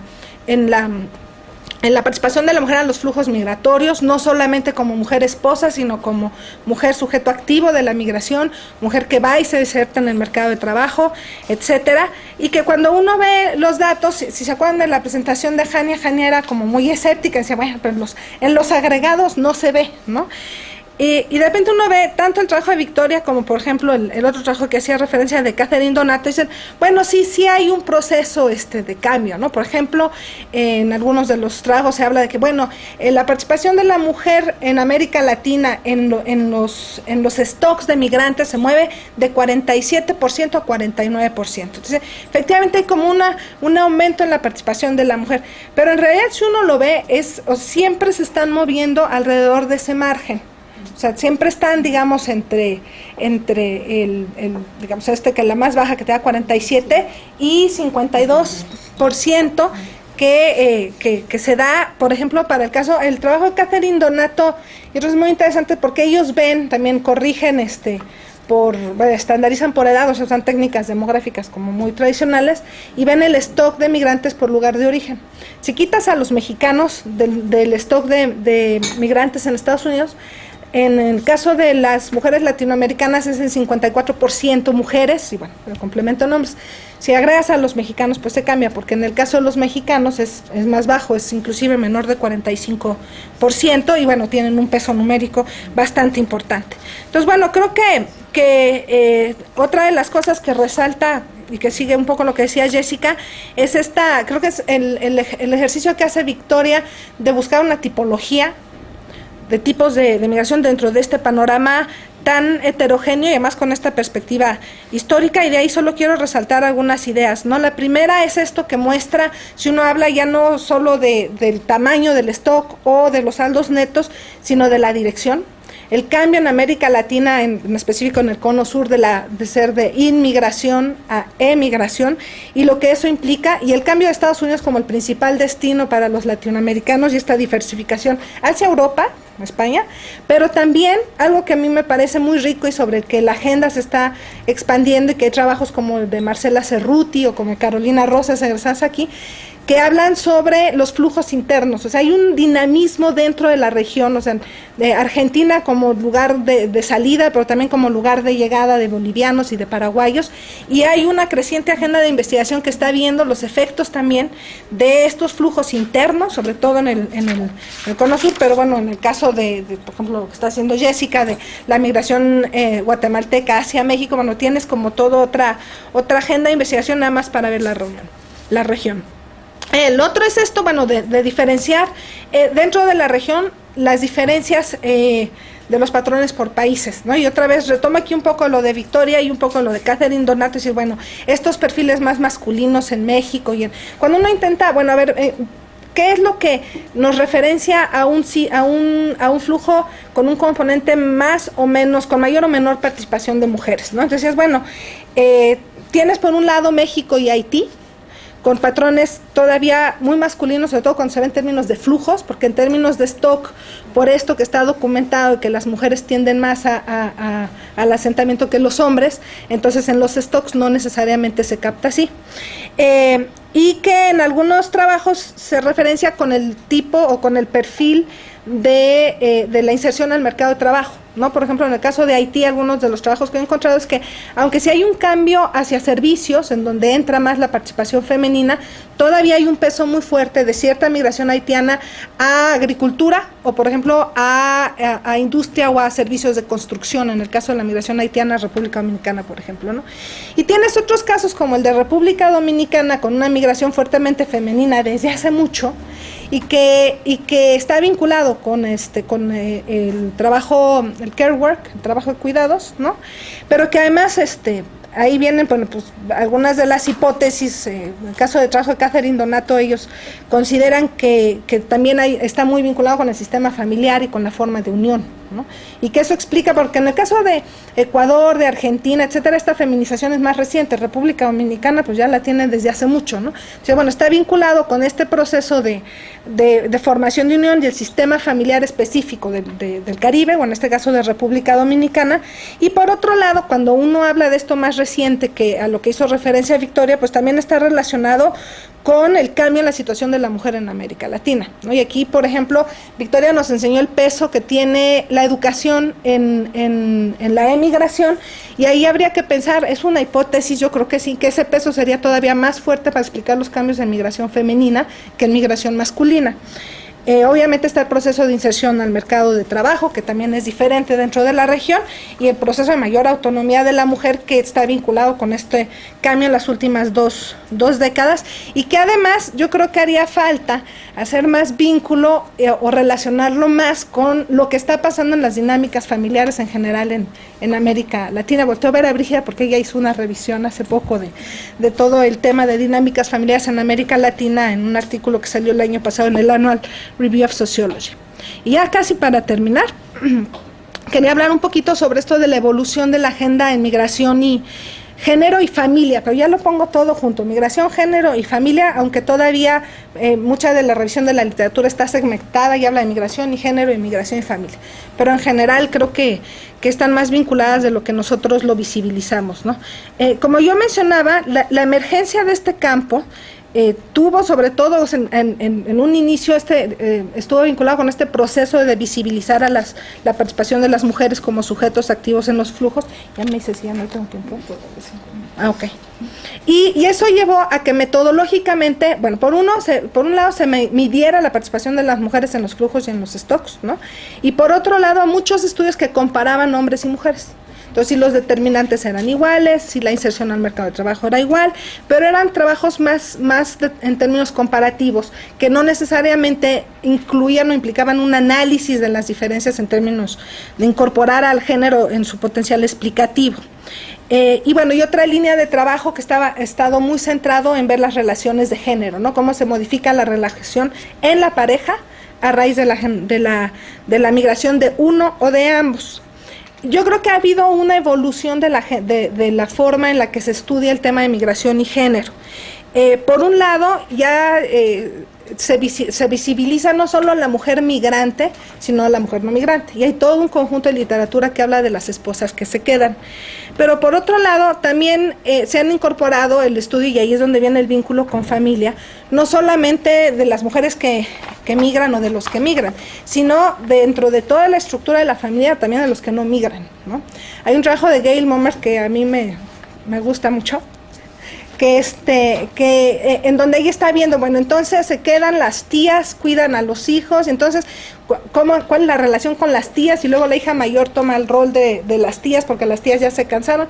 Entonces, en realidad, cuando uno quiere ver el cruce entre migración, género y familia, tiene que ver no solamente a la pareja, ¿no? Al hombre migrante y a la mujer migrante en su condición de esposa y madre, sino toda la interacción con otros actores. En el trabajo de Gail Mommers, que es un relato de una sola familia, además lo ve se van los hijos pequeños allá, pero entonces los hijos pequeños cuando crecen, si regresan o no, o sea, ve todo el entramado y lo que implica en términos de los dos lados, y no solo de las mujeres, sino también de los varones, y además un punto que es muy importante y que se trata en el libro de María Eugenia, que son las relaciones intrageneracionales, ¿no? Entonces, por ejemplo, ahora hay unos trabajos muy interesantes de migración asiática, de las relaciones migrante con sus padres, y sobre todo de las migrantes con los padres, y el sentido de culpa, de que aunque mandan dinero no están ahí para cuidarlos, ¿no?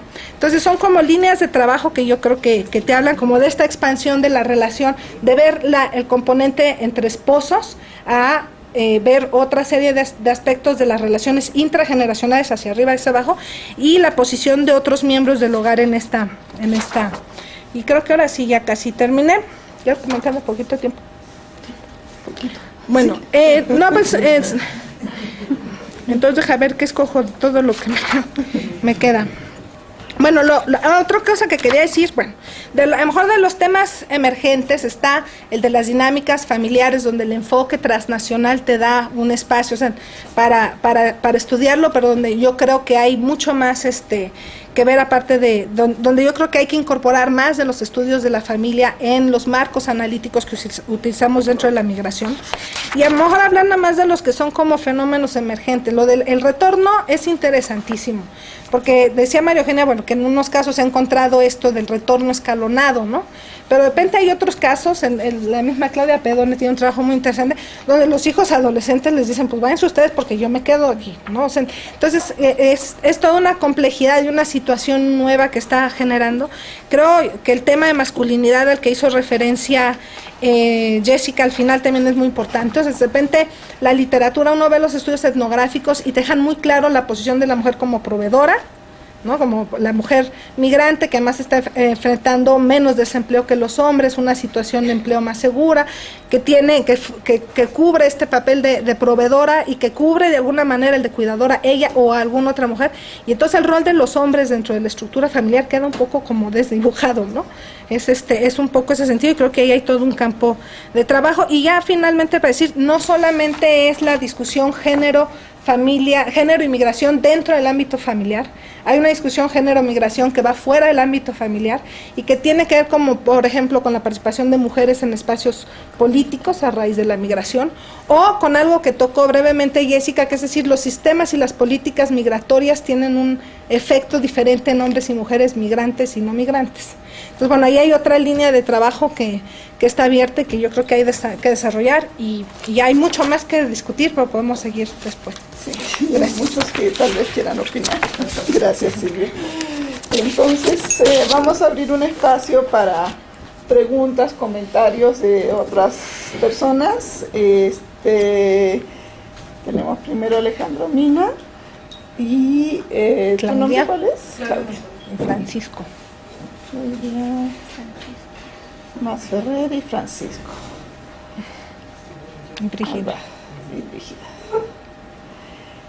Y después al final vamos a dejar un pequeño espacio también para Julieta, para las expositoras, para si quieren reaccionar a todas estas.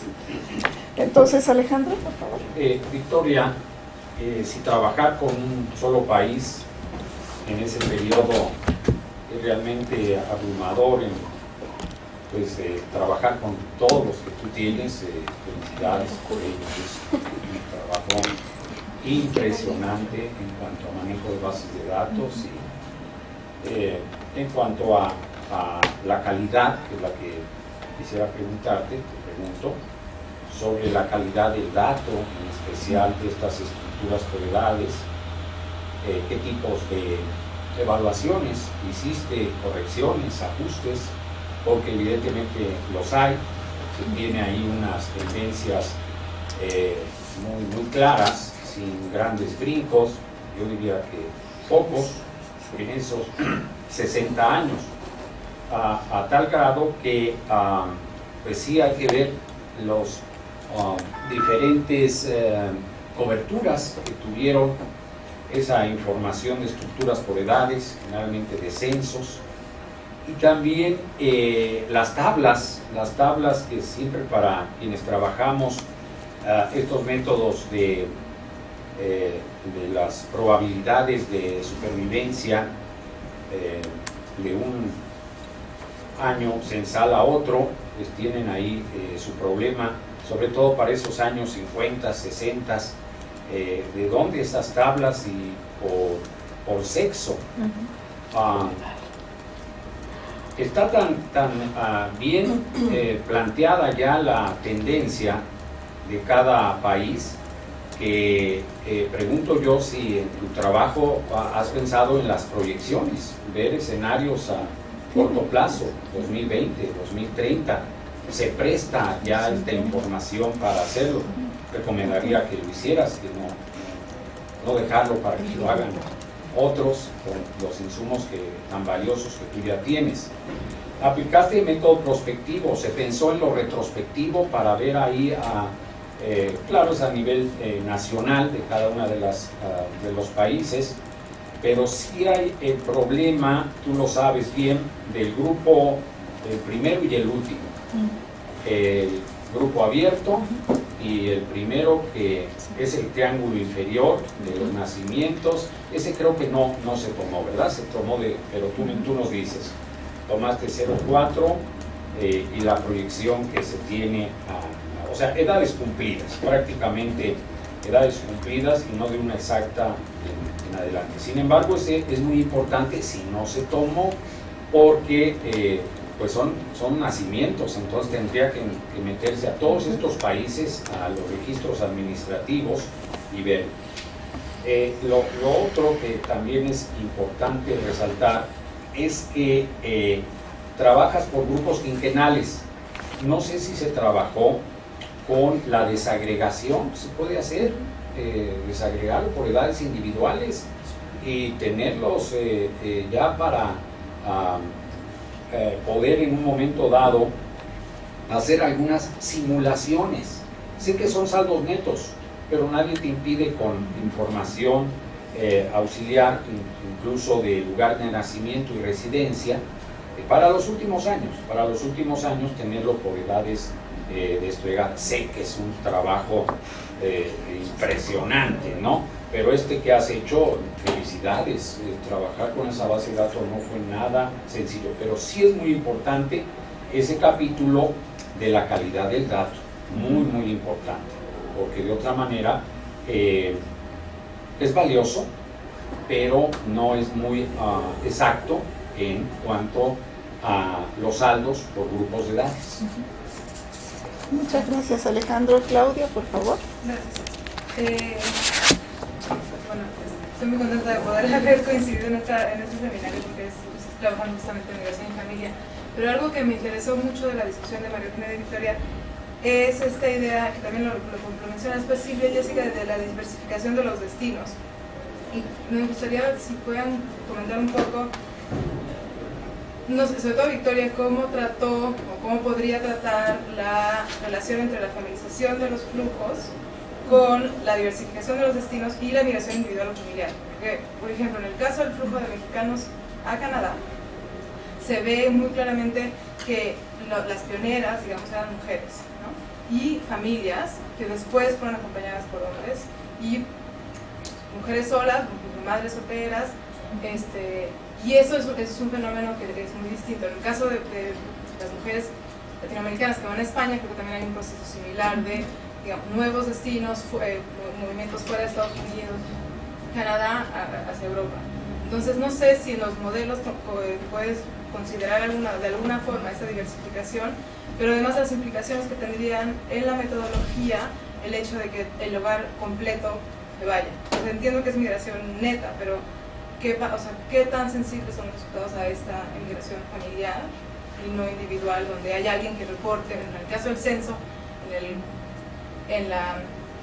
la pregunta de hay alguien que se fue y regresó, etcétera, es porque ahí quedó alguien en el hogar, ¿no? Pero ¿qué pasa cuando se van todos? Y entonces nada más se puede discutir eso, sobre todo en la relación de migración individual y migración familiar en ambos destinos. Gracias, Claudia. Francisco, por favor. Gracias. Bueno, quiero hacer dos, tres comentarios sobre, una enormidad de ideas que Victoria planteó. Pero antes de eso, le quiero hacer una invitación. Ojalá tenga tiempo. No sé si esté aquí la próxima semana y si tenga tiempo disponible. Bueno, ¿por qué? Porque de haber sabido que usted va a hablar en lo que habló, yo estoy dando un curso, ahorita un seminario que se llama Economía y Política de las Migraciones Internacionales. Y una de las cosas que estamos justo viendo en esta sesión, y aquí nada más tengo uno de los estudiantes, de los colegas en el seminario, era un poco, claro, es a nivel macro sobre el fenómeno migratorio, es economía política de las migraciones internacionales, no sobre los migrantes o los actores per se.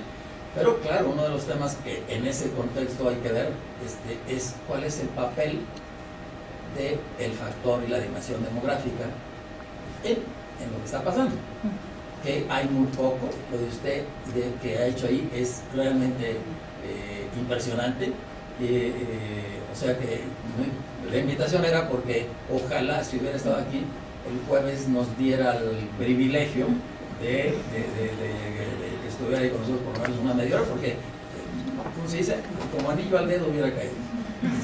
Efectivamente, no sé si conozca, pero un texto que tienen para ver, es un texto que busca justo de alguna forma capturar el peso del cambio demográfico mexicano en un texto de los autores, se llama Hanson y McIntosh, no sé si lo conoce, que se llama The Great Mexican Immigration.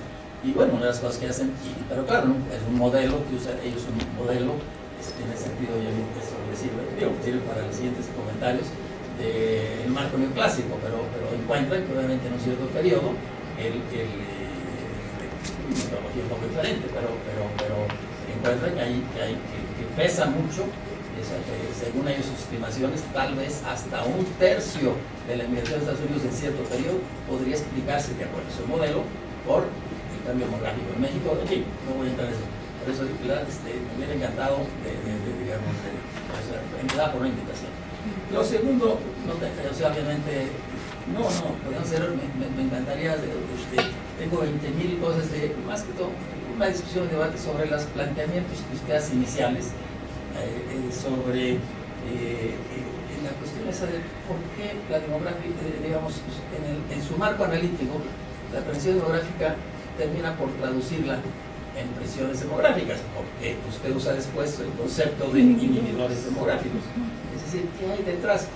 ¿Por qué hace suponer que la transición tiene que traducirse en mayor inmigración? Ese es un poco, me imagino yo, el argumento que hay detrás de eso. Aunque me gustaría un poquito ver un poco más de eso, pero nuevamente tengo 20.000 preguntas de verdad, porque claro, a partir de la cuestión de que usted juega con la cuestión de los indicadores de urbanización, la cuestión de industrialización, creo que mete también uno de sus variables es la industrialización, que encuentra resultados ambiguos, un poco, ¿qué se podría ver eso? Y de no pretendo simplemente, pero hay otra cosa que me llama la atención y nunca me quedó muy claro. Usando un modelo de los más simples en la cuestión de migración, pues es el famoso atracción y rechazo, o sea, factores de demanda y factores de oferta, etcétera, etcétera. Y nunca me queda muy claro de ese modelo. ¿Cuál es el peso o cómo juega la demanda? Para, obviamente, porque de acuerdo a muchas teorías, usualmente el detonador de la demanda, digamos, exterior, en el sentido, pues es clave. Pero bueno, hay muchas cosas y claro, está detrás de eso también los que pone que es democracia como una variable no sé qué, pero claro, son los factores de política, pero no nomás de política de salida, sino también de aquí hicieron alusión, no sé. Entonces, no, realmente esa primer, no sé si el capítulo 1 o 2, no sé cuál le correspondía, pero claro, después lo que hace en otro capítulo de por edad y sexo y las patrones, acabamos de leer, no sé si usted conozca, pero se lo recomendaría, un artículo, bueno, es un working paper recientísimo de abril de este año, de dos autores que trabajan en Gran Bretaña, en Oxford, el grupo de Oxford que trabajan, de Saiz y de Haas, una cosa, digamos, una estimación sobre, ¿cómo se llama?, cuestionando, de veras la globalización ha traído más migración. Es maravilloso, maravilloso. También trabajan con cuadros de 226 por 126, se imagina. Así que, pero bueno, va por ahí, la felicidad, de veras, felicito. Tengo Brígida y Julieta. Sí, ya cerramos. Sí, yo quería preguntarles a cualquiera de ustedes, la que se sienta estimulada por la pregunta, sobre cómo evalúan el momento en que nos encontramos en la agenda de migración y género. Porque Silvia nos recordó que en los 80s, para visibilizar estas nuevas tendencias sobre la feminización, pues despertó mucha esperanza, mucha inquietud, mucha apertura de cambios, ¿no? Y incluso estos conceptos que se desarrollaron de migración autónoma de mujeres versus, que en inglés, ¿no?, que luego tradujimos asociacional, en asociación con otros, etcétera. Y luego toda esta verdadera avalancha de trabajos que matizaron esta idea de que hoy realmente nos preguntamos si hay alguna mujer que migre de manera autónoma, en el sentido de que siempre está vinculada de alguna manera a la familia, incluso todos estos estudios que demuestran que, como decía Jessica, así con la sociología de las emociones, como la culpa, por ser malas madres, por estar, todo lo que mostró María Eugenia de esos estudios de caso. Entonces yo me pregunto si no estamos en un momento de replantear ese concepto o esos conceptos de autonomía, la mujer como sujeto autónomo en la migración. Entonces me gustaría oír sus opiniones al respecto. Muchas gracias. Julieta, por favor. No, más que pregunta es comentar lo mismo. Primero que nada, felicitaciones al trabajo de Victoria que han hecho Alejandro y Pancho, y decirte que yo también estoy mirada de la cantidad de información que manejas, y me gusta mucho el que hayas llegado a establecer con esos clústeres, estos perfiles. Y no sé, tal vez en tu tesis visite leer cada uno de esos perfiles haciendo una lectura histórica, sociohistórica de los momentos, y ver cómo muchos de estos perfiles están marcados por estos hechos de coyuntura. Y nada, mostraste las diferencias en las generaciones. También en las generaciones puedes leer lo mismo, ¿no es cierto? Puedes ir leyendo para las generaciones cómo se dieron estos efectos y cómo esto se traduce a nivel macro, a nivel de stock, digamos, a nivel del momento, en lo que tú observas. Entonces, me parece muy interesante. Y de ahí retomar una idea, más que, bueno, para el caso tuyo ya has hecho mucho, pero también que hace pensar, es la de los mercados matrimoniales. que sería una forma de unir tanto lo micro como lo macro, porque a fuerza de haber desequilibrio en las poblaciones, sobre todo pequeñas, pues van arrastrando a la migración. De modo, si se sabe que a tal edad van a partir los hombres en una gran cantidad, pues las mujeres también terminan, y con más educación, como decían, animándose a irse, ya sea porque van en pareja, a veces la mayoría no, y irse también las arrastra, ¿no? Entonces esto, a la larga, yo creo que ha provocado una redefinición de todos, no solamente los mercados matrimoniales, como decía, sino también de las estructuras familiares, la forma de encontrar marido, la apertura, ya sería la apertura hacia una mayor heterogamia, y tenemos entonces el reflejo de que quedan familias que no hay jóvenes y que migran también como familia hacia otros ámbitos. Bueno, esos eran los comentarios, no es mi especialidad, solamente quería señalar que el estudio de los mercados matrimoniales podría servir para unir esta visión macro con visiones micro y hasta emocionales. Muchas gracias por las preguntas. Vamos a tener esta única ronda por el tiempo, y en el mismo orden que presentaron, entonces quiero pedirle a Victoria que si tiene reacciones a todo lo que se... Muchas gracias a todos por las preguntas, nunca tuve tantas preguntas creo que ni en la defensa tuve tantas preguntas. Y me desordené mucho apuntando. Aquí me gusta responder global, pero voy a ver cómo lo hago. Creo que voy a ir uno a uno mejor. Sí, más fuerte, ¿no? En cuanto a las preguntas de Jessica, sobre, si entiendo bien, hay una gran pregunta que es cómo estudiar regiones, ¿no? Cómo estudiar pequeñas subregiones de la migración desde esta mirada. Desde la metodología que yo utilizo, el estudio de los sistemas migratorios o de los microsistemas migratorios, trabajando tasas de migración neta como variable dependiente, se traduciría en incorporar también a los países de destino, ¿no? El trabajar un sistema migratorio bien definido, claro, en el que tú sabes cuáles son los orígenes, el destino, y en el que la gran mayoría de los flujos van en una misma dirección, te permite tener en cuenta no solamente determinantes en origen, que es lo que hago yo, sino determinantes en destino, que alguien por ahí lo sugería. ¿Por qué? Porque hay variación a nivel de las dos unidades.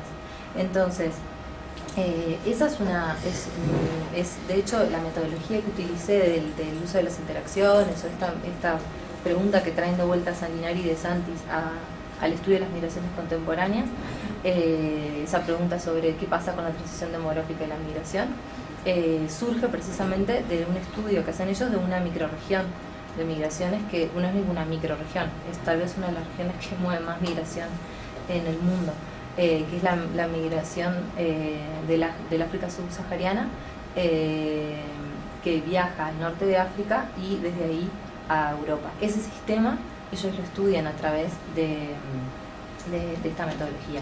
Ellos no logran en ese marco incorporar las políticas, ¿no?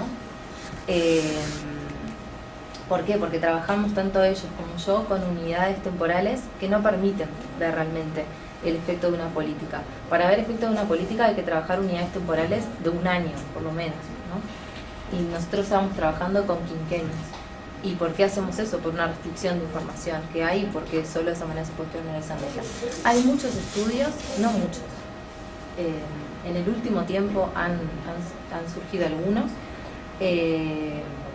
estudios que sí utilizan series temporales y de repente estudian, no trabajan con tasas de migración neta, trabajan con flujos y trabajan en bases anuales. Y estudian, por ejemplo, el flujo de todos los países en vías de desarrollo hacia los países de la OECD. Ese estudio, hay uno muy bueno, que es de una señora que se llama Maida, y en ese estudio se incorporan el efecto de las políticas. Y lo hace gracias a que tiene observaciones anuales de los cambios en la política de los países de la OECD y también de los países en origen, que es una tarea titánica, porque construir a nivel anual variables de shock que te permitan ver cambios en la política, tanto del origen como el destino, significa leer mucho sobre todos esos países. Y entonces creo que la econometría está permitiendo al mundo de las migraciones en la última década avanzar muchísimo en preguntas teóricas que dejamos de lado, como por ejemplo esta que me preocupaba a mí, que cuál es, está muy bien el esquema de la transición demográfica, pero no paramos de repetirlo y enseñarlo como un sistema cerrado, y no hablamos del correlato que tiene eso con la migración. Y a mí, como me interesaba eso, era lo que más me preocupaba, estaba como muy sorprendida de que cada vez que me explicaban la transición demográfica no había ninguna referencia a eso, más que decir que Zelinsky y otros sectores se habían preocupado por decir eso, y ahí quedaba. Me incliné por el uso de la migración neta porque me permitía tener muchos países, ver toda la región y tener muchas observaciones temporales. No sé si respondí bien. Bueno. Bien. Básicamente lo que diría es que para trabajar el esquema de regiones, la tasa de migración neta creo que sí que sirve, teniendo en cuenta los países de destino, y que para incorporarlo de las políticas creo que hay que trabajar con flujos, no se puede trabajar con algo tan, me sale una palabra en inglés que es fácil, pero con algo tan confuso como la migración neta, y con unidades anuales. Sobre el comentario sobre las propuestas de Silvia sobre la agenda de investigación, solo un apunte que tiene que ver con esto de la feminización, y también responde un poco a alguna pregunta de Alejandro. Yo en la segunda parte de la tesis, como les decía, hice proyecciones de población, pero no las hice con la tasa de migración neta, las hice para un caso específico que es la migración de latinoamericanos a España, y ahí sí utilicé flujos y utilicé distintos escenarios de intensidad de la migración y de calendarios de edades de la migración, ¿sí? Y son específicas por sexo, país de origen, hasta el 2050. Esas proyecciones lo que revelan son muy deterministas, porque realmente en lo que se basan es en el cambio demográfico. Mi input mayor es las proyecciones de población de Naciones Unidas, que revelan que el peso de las mujeres en el futuro, en la migración, va a crecer por efecto del envejecimiento. Entonces sí que es un tema de agenda, y sí que es un tema que podemos ver cada vez más y mejor si miramos flujos. Yo creo que si miramos stocks hay muchas cosas que se pierden de vista. Un ejemplo claro de ello es que con una simple tasa de migración neta vemos lo que decía Silvia, ¿no? Que las mujeres no son tan retornantes como los varones en algunos lugares, por ejemplo. Entonces, si solamente miramos el stock, nos quedamos con una idea de esa desigualdad de sexos que no es la más adecuada. Bueno, sobre las preguntas de Alejandro, que son muy metodológicas. Mientras estaba hablando, ponía los lexis de cómo construir los grupos. Están en la tesis, no sé si alguien se los puede pasar. Está cada uno de ellos explicado, del abierto al cerrado, tanto en las tasas de periodo de edad como en la periodo corte. No lo voy a explicar ahora si no te molesta, porque no son tantas preguntas. Pero esa es la lógica. Eso sí, para el trabajo de la tipología, sí hice un ajuste, que es que no utilicé a los menores de 15 años y a los mayores de 60. Y no es casual. No los usé porque en algunos países, no son en los que mostré, pero en algunos de ellos tengo desajustes muy fuertes que tienen que ver con la mortalidad infantil y no realmente con la migración. Yo utilizo tablas de vida y uso la variable la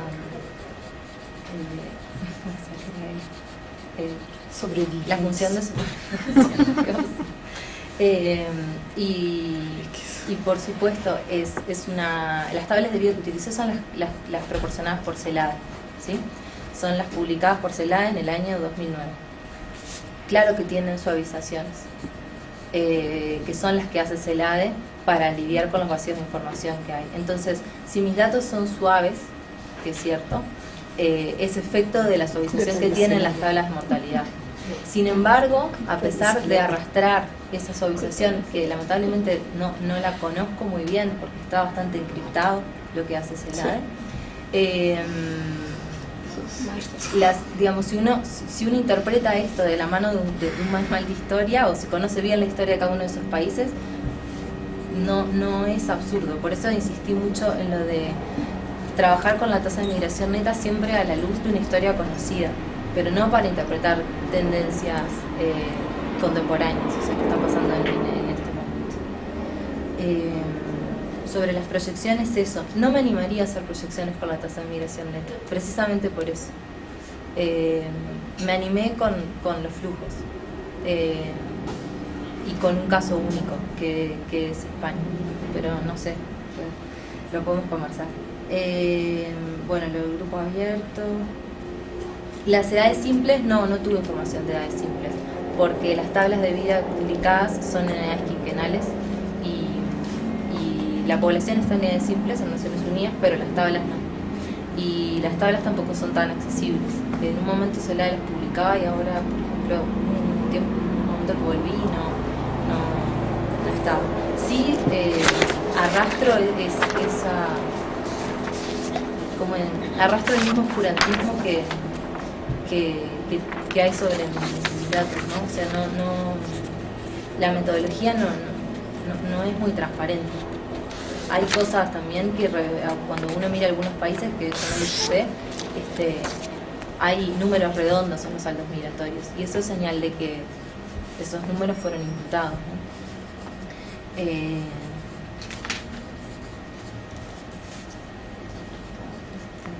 Sobre lo de la feminización y la diversificación de destinos que decías, Clau, desde este esquema me parece imposible, pero sí creo que que tener en cuenta eso se puede hacer en estudios más como el que hace esta autora que cité hace un rato, Maida, que utiliza tanto origen y destino y flujos específicos, pero no he visto todavía modelos que estén abiertos por sexo. Es súper incipiente como la aplicación de este tipo de métodos a estudios, pero es una línea bastante interesante que no puede desarrollarse. Bueno, sobre lo de las políticas que planteaba Francisco, me parece que hay mucho que decir cuando uno hace las proyecciones, por ejemplo, ¿no? Hay muchas cuestiones demográficas de futuro que se ven, como por ejemplo que si solamente tenemos en cuenta lo demográfico, en el futuro, en el caso específico del flujo a España, dada la evolución diferencial de los países de América Latina, es esperable que haya un cambio en la composición por orígenes de los flujos que van a llegar en el futuro, es decir, solo desde lo demográfico los flujos a llegar serían aquellos que entraron más tarde en la transición. Eso transformaría muchísimo el mercado matrimonial mixto que hay ahora en España, por ejemplo. Y también serían flujos cada vez más feminizados, y eso es algo a tener en cuenta en una perspectiva de planificación de políticas. Sobre quién pesa más, si la oferta o la demanda, cuando se miran factores de origen y de destino, la literatura casa, otra vez nos lleva al trabajo de Maida, y ella observa que hay un efecto mucho más significativo de las variables de destino que de las variables de origen. Y cualquier análisis descriptivo que uno haga de los flujos, si tiene en cuenta la evolución, por ejemplo, ahora en una cosa que hicimos para un libro que va a salir dentro de poco, en el que miramos como el diferencial en el empleo de los países latinoamericanos con España, ¿no? Y lo miramos en una serie temporal. No hicimos ningún trabajo multivariado, pero es muy evidente que la evolución del flujo tiene mucho que ver con las distancias, con la evolución del empleo en España, ¿no? Y a nivel de políticas ni hablar, que las políticas que tienen, de hecho no nunca significativas, cuando se ponen políticas en origen no tienen ningún efecto sobre el flujo.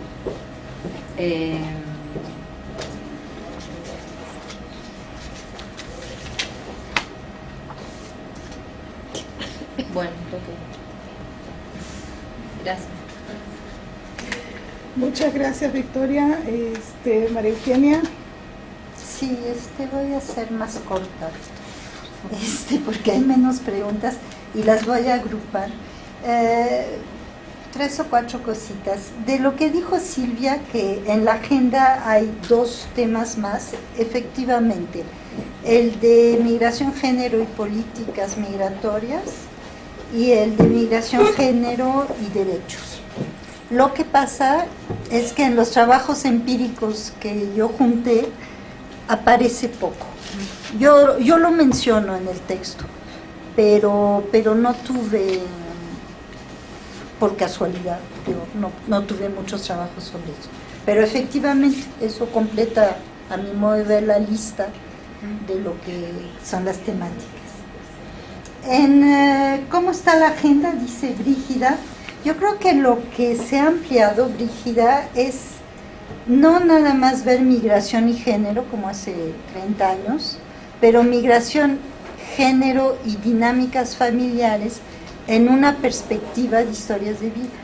Eso es lo que ha irrumpido, con la idea de que los ciclos de vida de las personas, que incluyen sus ciclos de vida personales y familiares, están absolutamente ligados con sus trayectorias migratorias. Hay un capítulo muy bonito del libro que es de Rosana Benninger de Nepo, donde están buscando en qué ciclo se tomó la decisión de migrar, qué consecuencias tuvo, cómo se transformó el ciclo de vida y así sucesivamente. Eso yo creo que son pistas muy interesantes de la temática. Y luego preguntas lo de autonomía de la mujer, pues nadie es autónomo en la vida, entonces ni en la migración ni en nada. Sí, pero eso es, sí, porque primero eran las time movers, ¿no? Eran como una maleta que llevaban los hombres, llevaban maletas y llevaban mujeres, ¿no? Luego que la mujer solita, pero digo, de todos estos trabajos se desprende muy bien de que sí van las mujeres solas, pero su familia está en algún lado, siempre se están preocupando. Y eso de Rosana Benninger muestra bien, toman la decisión de emigrar porque es el buen momento en su vida familiar. Luego migran, luego regresan o así porque es el buen momento, ¿no? Todo se va construyendo paralelamente. Y pero la pregunta de la autonomía de la mujer como empoderamiento, como un sinónimo de empoderamiento, es distinto a la autonomía en la migración, en que se levantan una mañana y dicen me voy a Groenlandia. No, así no es. Entonces son como, es el mismo término autonomía, pero como 2 conceptos muy diferentes, ¿no? Y al contrario, todo lo que yo coordiné muestra que ni las mujeres ni los hombres son electrones libres, digo, están ligados a toda un grupo social, étnico, de comunidad, de familia, de todo, que hace que eso determina sus trayectorias migratorias. Y creo que ya. Claudia, también la diversificación de los destinos, sí. Definitivamente eso es una de las pautas que van ligadas con esta irrupción de las mujeres cada vez más en el campo migratorio, es que hay mercados laborales para ellas en cada vez más lugar, ligado con lo que acaba de decir Victoria, al envejecimiento, para todos los trabajos de cuidado. Creo que no. Pues bueno, muchas gracias a las participantes, a todos.